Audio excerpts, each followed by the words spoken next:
No sugar day 45. तर आज 45वा दिवस आहे, की मी साखर अजिबात खात नाही. पण हो, मी माझं नेहमीचं जेवण जेवते.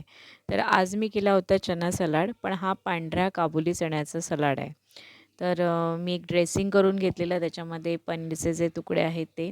त्याच्यामध्ये एक लाल मिरची, त्याच्यामध्ये थोडेसे धणे आणि थोडंसं जिरं असं छान वाटून घेतलेलं पाणी घालून. एका बाउलमध्ये मी व्हाईट काबुली जे चणे आहेत उकडवून घेतलेले होते. त्याच्यामध्ये कांदा, टोमॅटो, गाजर तुमच्याकडे जे काही सलाड असेल ते त्याच्यामध्ये तुम्ही मिक्स करू शकता आणि वरतून हे मी ड्रेसिंग त्याच्यावर घातलेलं. तर मला शंका होती की कसं लागेल पण मी काही डाळिंबाचे दाणे थोडे वरती घातले होते आणि खरंच याची टेस्ट खूप छान लागली.